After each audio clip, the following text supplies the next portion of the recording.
With chaos at the New York Stock Exchange. Get back in there at once and sell!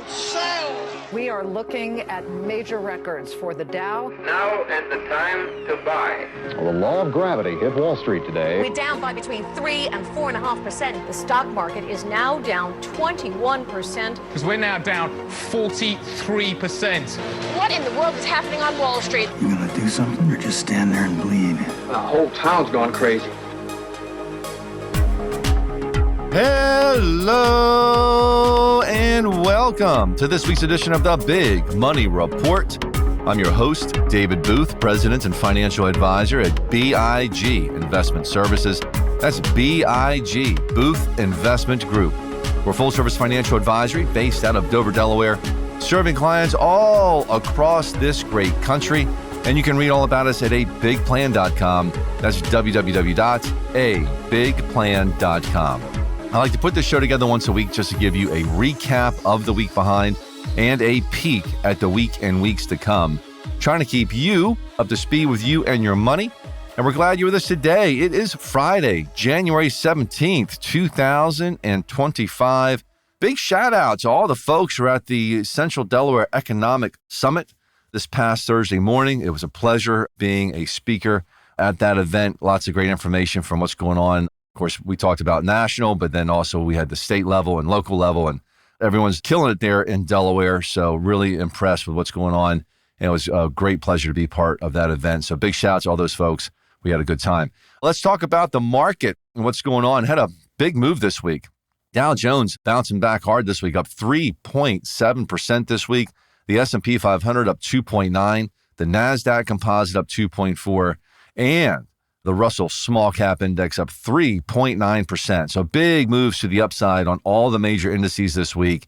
We'll talk about why in just a moment. Taking a look at the volatility index, when you get a big move up, you usually get a big move down on the VIX, and it was down 18% this week, finishing the week at a 15.9. I think it can still spike back up again. I'm not really sure it's going to stay there for a whole heck of a lot longer. We'll see. And then looking at the TLT, long-term 20-year bonds, they also bounced this week up 2%. As yields came down a little bit because the market got a little bit excited about some inflation numbers. So taking a look at the sectors before we jump into that, good sectors across the board. Everything was pretty much up through all the different sectors except for retail sales.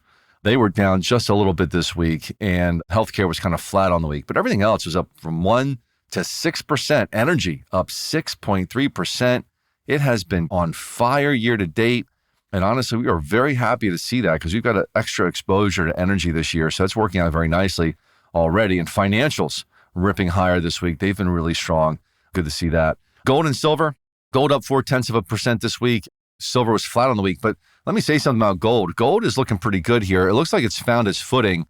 It's been in a little bit of a correction. It looks like it's found its footing. If it can clear $2,800 an ounce, it's probably going to work its way up over $3,000. Maybe 3,060 is kind of what we're targeting there. And we've got exposure with a great gold mining company. What I like about the mining companies is, number one, you get a dividend. A lot of them are paying dividends. Gold doesn't pay a dividend. But then when the gold moves, the mining companies tend to move 2 to 4 times as much as the metal. And we're already seeing that year to date. Gold's up 2.9% and our gold miner up 11.2%. So you get that outsized move when the metal's moving using gold mining companies. So that's been working out pretty good. So what's moving markets? Well, this week, we did get some earnings, and they've been okay. Bank earnings have been all right. Now, Fastenal came out this morning. That's one I watch. It's not one we have in our models, but I keep it on my list because they make nuts and bolts. I mean, you can't get much more basic than nuts and bolts. And if people aren't buying nuts and bolts, that means that they're probably not building a whole bunch of stuff. So their numbers were off this morning, and the stock was down a bit. So that kind of caught my attention. But the bank numbers so far have been okay, and I expected they would be, given the interest rate environment, and so far, so good on that front. The other thing that moved the markets, though, was the inflation numbers. So we had the producer price index on Tuesday, the consumer price index on Wednesday. So PPI, CPI. Numbers were just a touch cooler than they were expected to be on the headline. Core numbers, a little bit in the CPI, looked a little bit wonky to me. But on the headline numbers, PPI and CPI, just a touch cooler, and the market had a really big overreaction. I won't pull any punches on that. I thought the reaction was far greater than what it probably deserved or warranted. But, sometimes you can chalk that up to algorithms, computer algorithm trading. These things are trained to key off of certain key data when these press releases come out, when the numbers hit the street, and they just react instantaneously. And sometimes that just sets off just a chain reaction of more computers jumping in to pounce on it. And I think that's some of what we saw this week with some of these moves. Given that, I've been talking to some of the technical strategists that we partner with and communicate with. And right now, it still looks like we're probably in a bit of a correction phase. I'm not sure it's over yet. The bounce has been nice. It could carry into next week a little bit, but then I still think there's a high probability that the correction resumes and the market goes a bit lower before it finally finds its footing. So we didn't do any buying this week.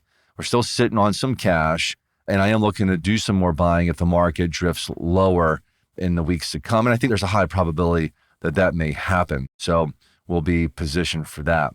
Otherwise, it's going to be a short week next week.